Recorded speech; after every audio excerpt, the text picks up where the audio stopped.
I'm mixing this? Yes, yeah. I didn't know. It's in your contract. You think I read my contracts? You have to read them. Okay, well, am I getting free mics? We'll talk about it. Camera's ready. We'll talk about it. You gotta give me... Please. Ready in 5, 4, 3, 2. Hi, I'm Isabelle, and in this video, I'm gonna show you how to mix a vocal session.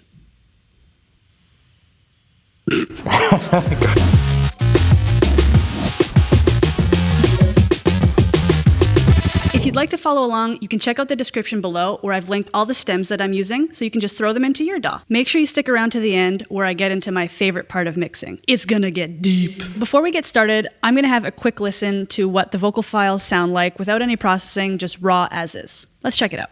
Daddy chased that cloud like a hound dog. Pepper social climber with your backlog. A last month's thrills never log off. Yes. This was a super fun vocal session. I loved working with Peggy on this one, and I love this track. So I'm excited to get into it. Let's do it. The first thing I'm gonna do is some basic editing. Comping through takes, getting rid of any unwanted clicks or pops, and doing some volume automation. Comping means taking the best parts from several different vocal performances and gluing them together to make one seamless super take. Super take. I'll set my cycle area to just the first line, and I'll choose the best one. Daddy chased that cloud like a hound dog.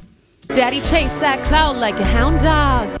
Daddy chased that cloud like a hound dog. Daddy chased that cloud like a hound dog. I think I like that one the best. All right, I'll move on to the next phrase. Pepper social climber with your backlog. Pepper social climber with your backlog. What do these two sound like together? Daddy chased that cloud like a hound dog. Pepper social climber with your backlog. I think I like the last word from that phrase. Daddy chased that cloud like a hound dog.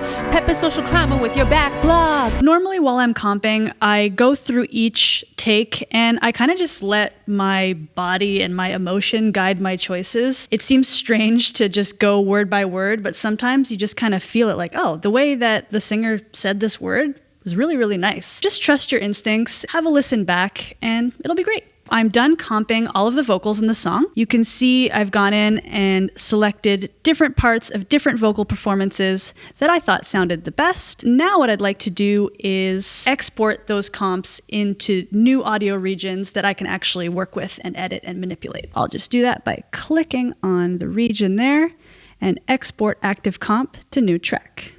And then it shows up here, and I'll rename it verse comp. And I'll go ahead and do that with every vocal section. So the next thing I'd like to do is edit out any unwanted clicks or pops or even breaths in the vocal that I don't want. Those usually happen in the dead space between vocals. There's a really quick tool that you can use in Logic, and I'm sure that your DAW will have something similar. In Logic, it's called Remove Silence. I'll show you how to use it now. Okay, so I've got the verse region highlighted here, and I'll press Control X on my keyboard to open up the Remove Silence tool. It's going to chop up the vocal section by removing all the silent parts based on the threshold that you set here. And you can play with all of these functions to get the exact edit that you want.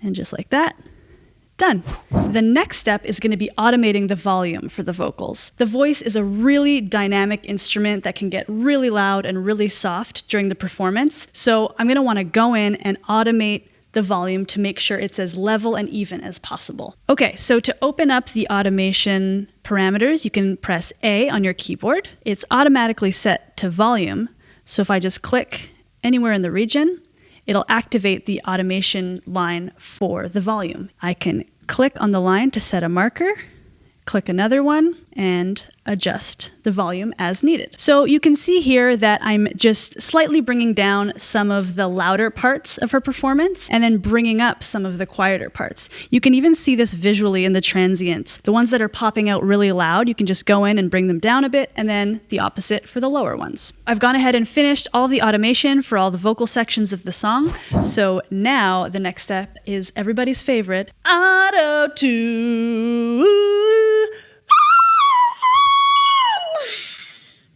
Auto-tune. When using auto-tune, I try not to overdo it. I really like the way that Peggy sang this song, so I want it to sound as natural as possible. I don't really want people to be able to hear the auto-tune, but that's a totally creative decision that could be a sound that you could be going for. So feel free to play around with the settings to get the exact sound that you want. This song is in the key, Peggy's favorite key, F sharp minor. F sharp minor. I'm going to set the retune speed to medium to start with. Chase that cloud like a hound dog. Pepper social climber with your back blog. I'll set it to slow to compare. Chase that cloud like a hound dog. Pepper social climber with your back blog. Yeah, I think I like that better for the verse. It's a lot more natural sounding, and her performance was so great, I really don't want to overtune it. The next step is Subtractive EQ. Now I'll be going in and removing any problem frequencies that I want to get rid of. When you have a look at it, again, it can be really intimidating. What does all this mean? Don't worry. First thing I'm going to do is add a high pass filter to get rid of all that low room noise that we just don't need in this vocal. But you're in for one more round. You love me. A neat trick that you can do is actually just close your eyes and just keep rolling this frequency over until the vocal starts to sound too thin or tinny. That means you've gone too far, and roll it back. After you've done that high pass filter, you can move on to the low mids. So when you're doing these cuts, you want to make sure they're not too broad, because if you get rid of too much, you're going to lose that essence and presence of the vocal. Feel me, but you just won't set it down. I'll turn the EQ on and off so you can hear the difference. Feel me, but you just won't set it down. You want me, but you're in for one more round. Yeah, so see, I think I've gotten rid of a little bit too much, so I'm going to roll that back a little bit and not be too aggressive with that. I don't think I'm going to have to go in and kind of remove any reflection frequencies that may have been in the room we recorded in. We use the Shure SM7B, which is a great mic to record in an untreated room. So I think we're done for now.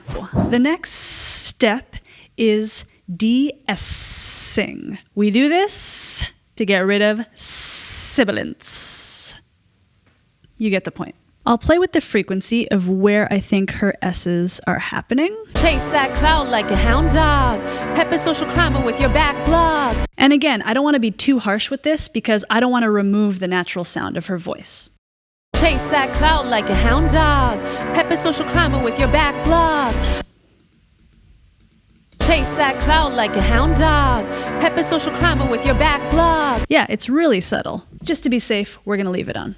Next up is compression. Vocals love compression. Remember how I already automated the volume of the vocal so that it's less dynamic? Well, using compression is just the icing on the cake. A compressor will squash the peaks of the volume so that it stays more consistent. And depending on the type of compressor that you use, it can even add some extra color to the voice. If you want to learn more about compression, you can check out the LANDR blog for great resources. I'm going to use a couple of different kinds of compressors that I think will sound really good on Peggy's voice. This one is modeled after the 1176 compressor. I'll play with the settings. Chase that cloud like a hound dog. Pepper social climber with your back blog. A last man's thrills never log off. Swiping for your props on the last shot. Saw me roll through skirt in the rag top. Breaking neck trying to keep me in, not shot. You never seen a queen with a boss lean. Catch me son, yep, running with your side beat. Cool. So on this vocal, I decided to use a pretty fast attack, a bit slower of a release, and I played with the threshold and the ratio as well as the output gain to make sure that there wasn't a huge difference when the compressor was on and off. And you can see I'm getting about -7 dB of gain reduction. That's super important. Next up, more compression. And this time it's going to be modeled after the LA2A. And again, I want about -7 dB of gain reduction with a pretty quick attack and a slower release. Chase that cloud like a hound dog. Pepper social climber with your back blog. A last man's thrills never log off. Swiping for your props on the last shot. I like to use 2 compressors, one after the other, instead of just using one to do a huge job. That way each of them can do something a little bit more subtle and not so drastic. The next thing I'll do is use Additive EQ. Instead of cutting frequencies, I'm going to be boosting them. This will help add even more color to Peggy's voice. I'll add another EQ and I'll have a listen. You love me, but not when she's in town. Let's talk me. Go on, sit in the crowd. So I think I'm just going to add this 6K high shelf around here to bring out that expensive quality of Peggy's voice, and then a broad boost around 200 to add a little bit more body. Overall, I think that's it. Okay, as promised, my favorite part, adding reverb and delay. Depth. I like to use the sends for reverb and delay so I can blend them in as needed. So I'll add a reverb to this bus. Make sure it's 100% wet. And you'll also want to make sure that you EQ out your effects so that there's not some extra mud in the mix. So that's good. Yeah, that looks good. I'm going to blend in this reverb to taste. Feel me, but you just won't set it down. You want me, but you went for one more round. You love me, but not when she's in town. Best talk me. Go on, send in the clowns. Awesome. Next, I'll add some delay. And again, you want to make sure that you filter out your delay so that there aren't extra frequencies muddying up the vocal. And I'll put it to quarter notes. And again, make sure the mix is set to 100%, and we'll blend it into taste. But you went for one more round. You love me, but not when she's in town. Best talk me. All right, and that's basically it. Let's have a listen to the chorus vocal with and without all the processing. But you went for one more round. You love me, but not when she's in town. Best talk me. Go on, send in the clowns. Feel me, but you just won't set it down. You want me, but you went for one more round. You love me. Now I'm going to send it over to Lorenzo, aka I Am Legend, so he can add some ear candy in the next video. Make sure you like, subscribe, all that stuff. We want to hear your thoughts. What's your favorite part of mixing? EQ, compression, reverb, delay? I know it's reverb and delay. And thank you again to Shure for making this video possible. See ya! And cut. Thank you.